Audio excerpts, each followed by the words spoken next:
বিশাল এই বেগুনের চেহারা দেখে কেউ বলতে পারেন এটি লাউ কিনা। আসলে এটি লাউ নয়, এটি বেগুন। এবং এই বেগুনটি উদ্ভাবন করেছে বাংলাদেশ কৃষি গবেষণা ইনস্টিটিউটের আঞ্চলিক উদ্যানতত্ত্ব গবেষণা কেন্দ্র লেবুখালী, দুমকি, পটুয়াখালী থেকে। এটি পটুয়াখালীর পার্শ্ববর্তী জেলা বরগুনার, আমরা জানি যে সেখানে রাখাইন সম্প্রদায় আছে, সে রাখাইন সম্প্রদায়ের নিকট থেকেই এই জাতটি সংগ্রহ করা হয়।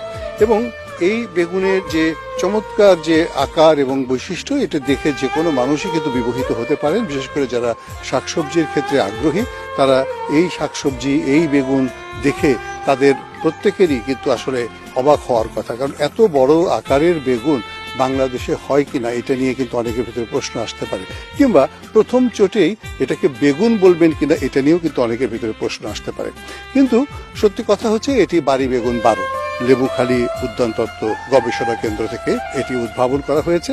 এবং এই বাড়ি বেগুন 12টি আসলে একটি শীতকালীন বেগুনের জাত, এবং এটির বিজ্ঞানীরা বলছেন যে এটি বাংলাদেশে অত্যন্ত জনপ্রিয় বেগুনের মতোই একটি বেগুন হয়ে যেতে পারে। এই জাতটি লম্বা আকৃতির, ঝোপালো এবং সবুজ বর্ণের, আর গাছ প্রতি ফলন প্রায় 10 থেকে 12টি, লম্বায় 20 থেকে 30 সেন্টিমিটার এবং ফলের গড় ওজন 600 থেকে 700 গ্রাম। এবং এটি রবি মৌসুমের জন্যই কিন্তু একটি ভালো বেগুন বলে সকলেই অভিহিত করে।